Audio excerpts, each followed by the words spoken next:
This is an amazing day. I'm just going to say that to all you beloveds in the kindred. What an amazing day I am having. And I knew that kind of yesterday as these various conversations were lining up. I was like, yo, I think this is going to be a very powerful Tuesday, Ogun's Day. And so present with us in this conversation is Rev.Sarah Nash, ordained in the sanctuary of the beloved.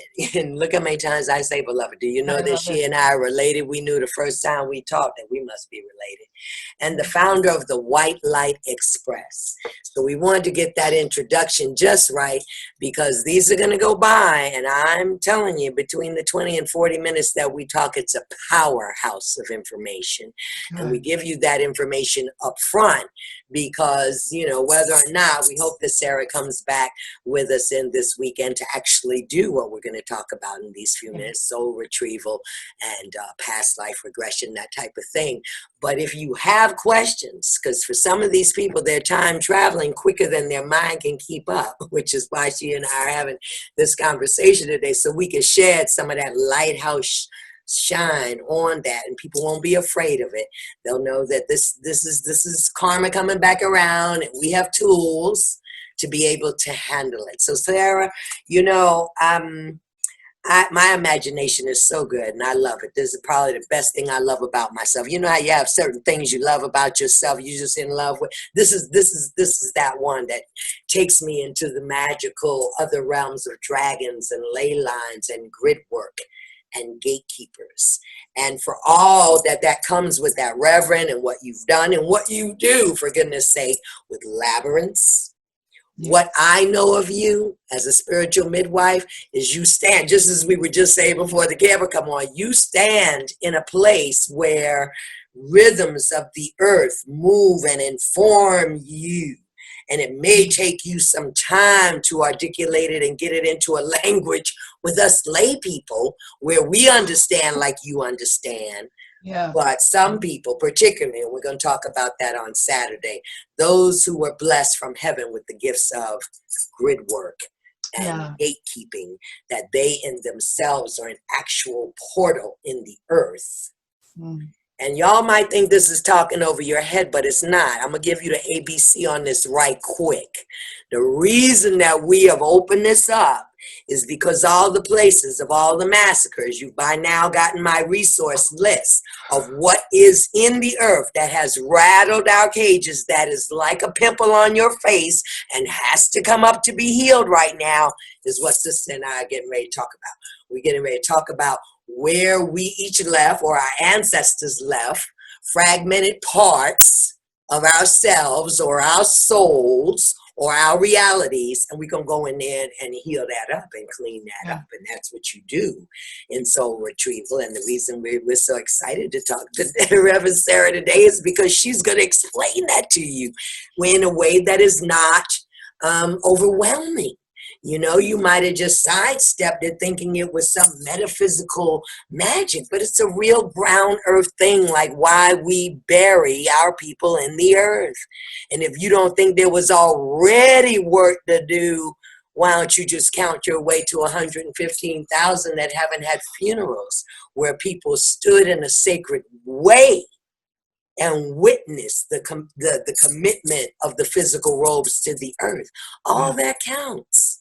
All of it. We leave that hanging out there, you know, to be your children, my grandchildren, great-grand, it'll be all the next generations having to clean that up, just like we having to do now. So, Sarah, I gave you a heck of an introduction there on that. I think I didn't leave any holes out so that people could really follow this conversation and it wouldn't seem like foreign information to them, because it shouldn't be. So you fill us in the way you feel appropriate. Well, I mean, first of all, thank you so much, because I honor you and I love you.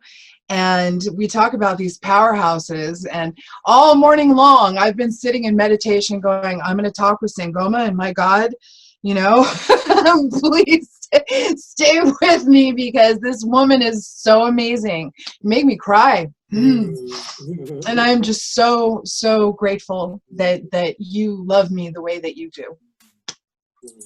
And the healing that you've offered, and the things that have happened between us. So thank you so much. Um, now, it's nice to be seen, and I love that you see me, and you love me anyways. You know, I mean, that to me is just one of the most amazing things too. But with regard to being a gatekeeper, and I'm also a rescue medium. One of the things that people um, let's start with an experience that I had, and this might be able to help people understand a little bit from what happened with me when I was at Kronberg. And this is when I first, and this is Kronberg in Denmark. I was there with my daughter and my husband, who is Danish. He's a Danish citizen. He's a legal alien. But we were visiting Kronberg, and it was a beautiful sunny day. It had rained the night before, what have you, but it was the castle itself was just amazing. And as I was walking with my daughter around one of the armaments in front of the way to get in, one of the ways to get in, I was looking down at my feet, and all of a sudden this stuff started bubbling up, and I thought it was mud at first. And I when I realized, I mean, it was deep red, and it was viscous, and I could, and it started like it was just, I was stepping in it, and I realized what it was, and I saw this man who was, it was a shadow of somebody who had been and who had suffered at one of the armaments in the front. And as I looked around, I realized that I was stepping in blood. And I, you know, it honestly never occurred to me to look at the history of this place. And so my daughter was also becoming physically ill. I mean, she was frozen. She had this sensation of I mean, she's in denial. One of these days she'll get back to it. But I almost hurled. I couldn't believe what I was seeing. This man was just reaching out with his hands, and he was like, "Help me!" And so I told Peter, and Peter, who thank God is my husband, puts up with an awful lot. He explained to me. He said, "Sarah, thousands and thousands of lives were lost here in war." And I looked down around me, and I said, somebody's got to clean this up. Because it was sorrow and pain and anguish. And I thought to myself, ooh, I'm being called. What do I do? And so I went back on my 50th birthday, and that's another story for a different time. I started cleaning up. It's like I feel like I'm a cosmic maid, and thank God. You know, I have no problem with my bucket and my mop, and call me, I will help. And so I go to places. And one of the things that we have learned about labyrinths is that the labyrinth will call you, like the ancestors. The labyrinth does what the labyrinth wants. And I realized, and it was Toby Evans who told me this. She said, the labyrinth is opening up at this time, and so many of them are showing up because they are a way for the ancestors to leave.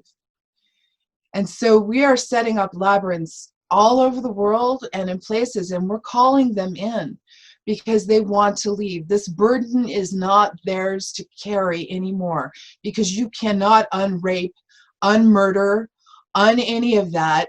And vengeance, pain, suffering, no. What the earth is crying for, and what our ancestors are crying for, the way that I'm intuiting it, is enough. Enough. We can't unrape. We can't unmurder. You know, it's just, how do you say you're sorry? You say you're sorry, and you don't be shitty anymore. That's just it. Yeah. You stop. You stop. It's like, how do you put a Band-Aid on a bullet wound?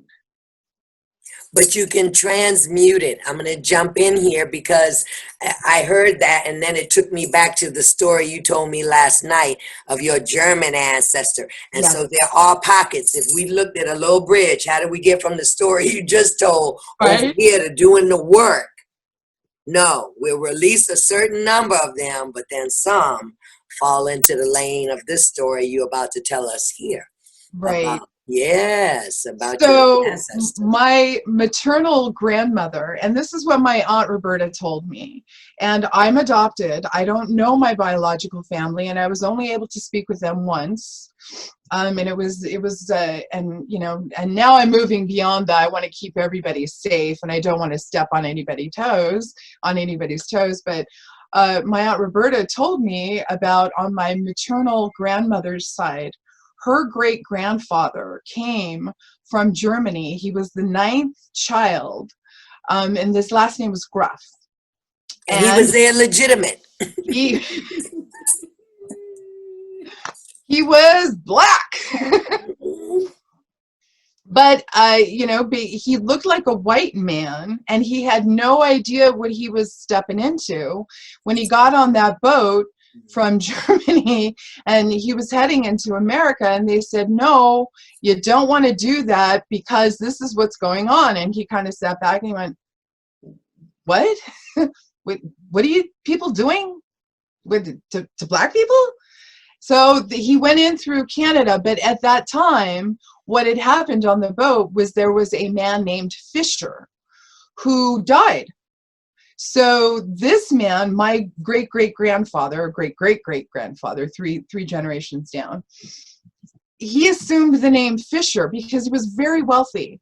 He was the son of a German noble, like a duke or a baron. I can't remember what Graf means. Count.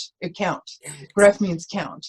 So he assumed the name Fisher, went in from Canada, had a lot of money, and that was the only way that he was able to do this. Went into, and then settled in Tennessee, and hired only black people because he saw what was happening. And now there's a huge fight on the Wikipedia page because some of the diaries and stuff, because you know, he told people, it was like, yeah, you know, I'm not really this Fisher person. This is where I come from, and I don't like what you're doing. So now there's a Wikipedia element because the Graf Fisher, they're deviating because, well, he's from Germany and he's black. It kind of tells me, because last night when you told me the story, you weren't sure, but you said Baron.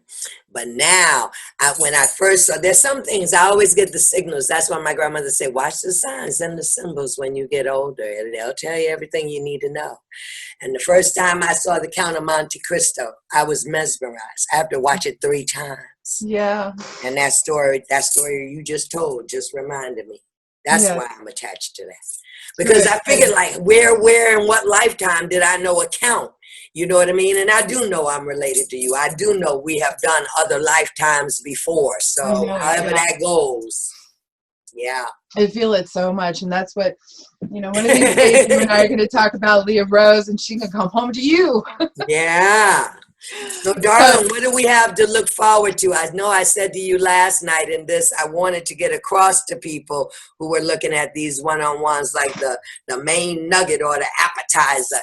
And in this case, I'll say that about masses of the people I've met are awfully confused and mixed up of what the real importance of doing past life regression or soul retrieval is. You and I have approached it from 2 different ways. The blue sapphire flame for you, which I would love to hear about. You know, I've done mine through more through building a apothecary, more through what herbal allies can help you. What, you know, so I've done it more holistically, I guess, not knowing. Well, it has to be the body, the mind, the spirit.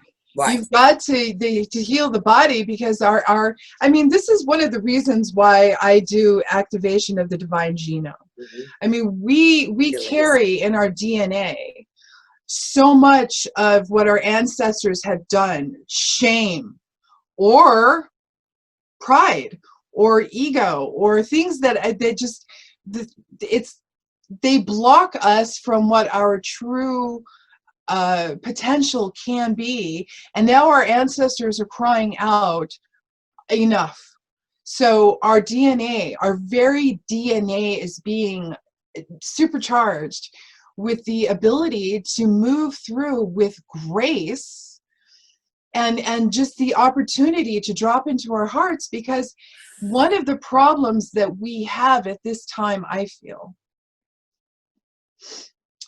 is that there's no sacred place, there's no circle for us to step into and say, I'm sorry. Because I know that if I stepped into a circle with you and the priestesses that we work with and you know, the men and the women, and I stepped in and I said, I'm sorry. Mm-hmm. And I stepped into a place of accountability. Mm-hmm. There's no unraping, unmurdering, anything. But you accept accountability. There's an energy and a frequency and a vibration that says, I really am. Yeah, it shifts. It shifts. Does. As you were saying that, I went back to Earth Song, which was the closest that we've been, other than what we're going to experience with you. 200-300 people out there to sing songs all weekend. And as soon as I saw 4 other women of color come from all over the country, I said, oh, wait a minute. I see this stage getting set up right here. What finna happen? And just as you spoke that, I can think of, like, by that Sunday, the white people that was still, like, we have a few out here now, clueless. Like, what, huh, what, privilege, what, huh? You know, they had gone through the whole weekend and they were still this. And others were sitting, young men in particular, young white men in particular, were sitting in the BIPOC space with us, and they were cracked completely open, tears running down their face. And you know that's the difference. You know that's the difference in the children that come from that clan that got too much. They can't even hold that much guilt or shame anymore. No. And they just sat there and cried, and we let them, and we loved them because there wasn't nothing to say, but they sat in that place you're speaking of now. When you find a safe space, I think it's half the reason why Tracy and I are, like, really propelling ourselves to do what would normally take 3 months in 5 days. Right. Is because we really get the importance that for some people, they're imploding on the inside. You and I both have tears in our eyes. We can feel it, you know. Yeah. Oh, yeah. And if we could create a way to open and let people spew out this pus now that the scab has been ripped all the way back. You and I have done our work, girlfriend. We've done our work. Yeah, well, I still got my mop and I still got my bucket. I'm still working. And that's the other thing we talked about yesterday. We're exhausted. I know you are. I know what, yo, boy, howdy. You know, and I think of the things that we're doing, and I still get up every morning. I'm not the healthiest person alive, but I'm moving forward and I'm doing my work because people are exhausted. There are only so many people who can carry this weight. And if you're a prime and you know, and that's where dropping into your heart and asking for help. That's where asking for help, and this is what certain religions don't advocate. No, you don't ask God for help. You ask the priest. You ask this. You ask that. No. You can ask God and then ask your community. I mean, there's this separation that has happened too, and also, and I'm not going to go down into conspiracy theories yet. But part of that opioid epidemic that we're facing right now is the knowledge that the people in the cabal, if you will, they understand that these young men and women, white young men and women, are rising up and they're waking up. And so what better way can we, you know, when I say we, I'm talking about they, the them, the cabal. How can we get them to numb down, all right? How can we numb them so that they cannot rise up and feel the shame in an appropriate way, and feel the remorse in an appropriate way, and go to a place sitting with you, Sangoma, and being cracked wide open and just saying, I'm sorry. And then moving on and being better people and creating better communities with better schools and better health agencies. You know, I mean, there is a system. There is a system in place to keep its thumb, not just its knee on George's neck, but its thumb on everybody's pulse to keep us dumb, stupid, disconnected, and disenchanted, wandering around going, what do I do? What do I What do do? I do? I just said it on Facebook. I did. I said, if you fall for this next row of distractions, you just know you really sleep. You really still sleep. Even though you thought you was waking up, just I'm gonna tell you, you really still sleep because you can't take the bait, you know. And so if we can understand as the lighthouses that we're shining beyond the next news cycle, we are not caught up back here. Our light is able to shine in a 360, and God, we have one. I love it. I think it's on the Mystic School of Alchemy page. And when Yeah, Tracy found that light that goes, I was like, that's it, boo. yeah. Not it shining in one direction, but making that full circle, because we got to turn the light on all the darkness, because the darkness running and hiding, you know. You shine the light over here, it'll run and hide over there, you know. But this has been a good conversation, and I was thinking, oh, isn't that beautiful? A little hummingbird come on my lanternas just as we talking. I was I looked out thinking my that window maybe to see one if of I the could see talking it. circles will be a grief circle, you know, because it's one thing, you and I have both done soul retrievals and past life regressions with people, but again, we make certain adaptations. How does that work? How is that real? How does that shift for people just sitting in a box on their computer in a Zoom thing? And so I heard myself saying it. Usually when I see these things ahead in my third eye, somewhere they come up. But I was looking at the screen and there were many people in there, more whites than people of color. Yeah. And I heard myself say, is there something you want to say that'll make you feel better? Like, you know, we've all had that time when we drank too much liquor and we wasn't going to feel better till we threw up. Yeah. And so nobody's going to judge you in here.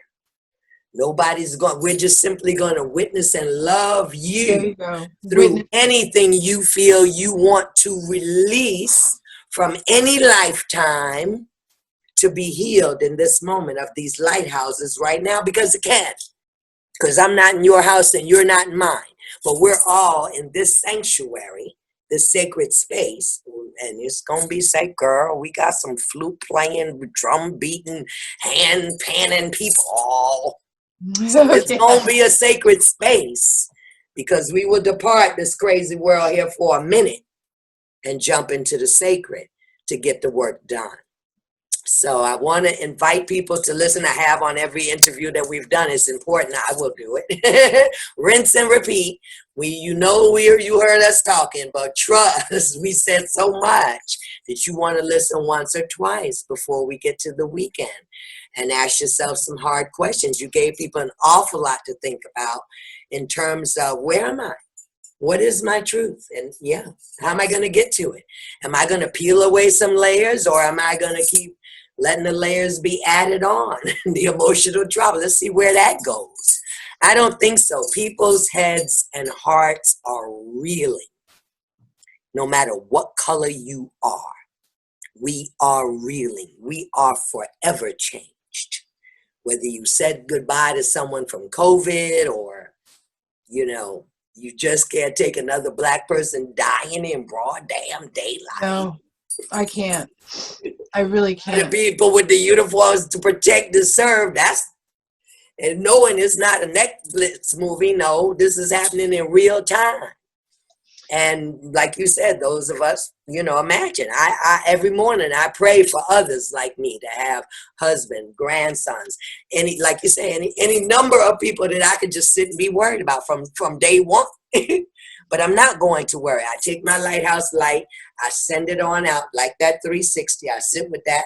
That's either while I'm watering these plants out here in my garden in the morning. At some point, I flow around with that lighthouse, sending that light out on all the people that just ask God, please don't let them be in the wrong place at the wrong time. That makes you Bodhisattva, baby. That whole 360 thing you got going on. Mm-hmm. What I really did want to focus on too, with regard to not just the past life regressions and the soul retrieval, but the element of mama, you know, it's that mother. It's that mother energy that's rising up. And if we look at history over the last 50, 60 years, the whole, and mothers have been really, the whole idea of mother. I don't know anybody who really, with very rare exception, do I know people who have had excellent relationships with their mothers. Let's face it, you know, there's a historical precedent there. But one of the things that was pointed out to me yesterday, and I'm going to read this very briefly, in an email this morning from Dr. Bolin, Dr. Jean Shinoda Bolin. She's one of my mentors. She said that Amy Wolf of BeHeartNow.com got her on Instagram.com, got her on Instagram by posting about her or for her. And most recently by playing call and response with her. And Amy will send Dr. Bolin some photo images and then wants her to say something in response. And the image that Amy sent to Dr. Bolin is of this beautiful Black woman holding a sign that said, "All mothers were summoned when George Floyd called out for his mama." And Dr. Bolin said, "This one zinged into my heart." And she wrote, "At the moment George called mama, he could be any and every woman's dying son. Imagine the cry and feel it in your heart, because I did." And Amy added, "Mother Bear outreach has been evoked." And Dr. Bolin goes on to say that women with this archetypical kinship with Artemis, you know, that we're called into action by these outer events, and we have this inner response to do something about them. And one of the things that I wanted to point out was that we are in this new age. And this is one of the reasons why the Cabal tried to make mothers these heinous, oppressive creatures that were awful. They were either drug addicts or, you know, alcoholics or Crack addicts. Yeah, crack addicts, throw their babies in the trash cans, all that kind of thing. But you know, we're sitting right here on the sun moving into Cancer, the sign of the mother. And so this energy, that's what I know. Again, we got thrust into it because the universe give thanks, as above, so below. It's going to open this particular porthole for this mothering thing to be healed. It's an awesomeness, isn't it? I feel humbled by it. I do. I do too. I truly do too. And this is why, you know, whether people like it or not, mama is home. And she loves you no matter what, but choices do have consequences, and in equal measure through her eyes. That's just it, in equal measure, whether you're Black or you're white or what have you. And we've got to get to that point where it is equal measure, because it's not, and it's egregious. And I didn't even realize it even just this morning. I'm sitting here and I'm thinking to myself, I had such an awful life you know, as a child. I think of the things, and that's why I had more friends of color, more friends, you know, my friends that were Chicano, you know, and I grew up in certain places, and because they sensed in me being adopted, I was also that outcast. And that is why there is that energy and that frequency and that vibration. I didn't know where I fit in, but I fit in with you. Because we're related, sister girl. So I see my Tracy popping in, and that lets me know that we coming to the tail end of our time. But we've just hit the tip of the iceberg. I keep telling folks, it's a mighty big iceberg. They have no idea how big. It's the Titanic hitting this iceberg. They start screaming Black Lives Matter. I go, what the fuck do you know about it? Exactly. What part of the iceberg are you sitting on? Help me out. So thank you for giving us all these really good nuggets to think about. I'm so excited. I'm probably more excited. I know my girl over there is pretty excited about, you know, returning these conversations around and putting them out there. I know I am, just listening to y'all. It's really pretty amazing. And I guess we'll see you on the weekend. Yes. Take good care of my little skull over there, girlfriend. I am. Get over here. Yeah, she's I love you. Thank you. And on behalf of anybody in my family, I'm sorry. I love you. I love you. And I forgive you. Please forgive me. if there was any chalice on my side. Mm. Thank you, Sarah. It's Ho'oponopono. Ho'oponopono is what it is. I call it the Ho-Ho-Pony. I love you. I'm sorry. Please forgive me. Please forgive me. All right, baby. Till then, till the weekend. Take care. All right. All right.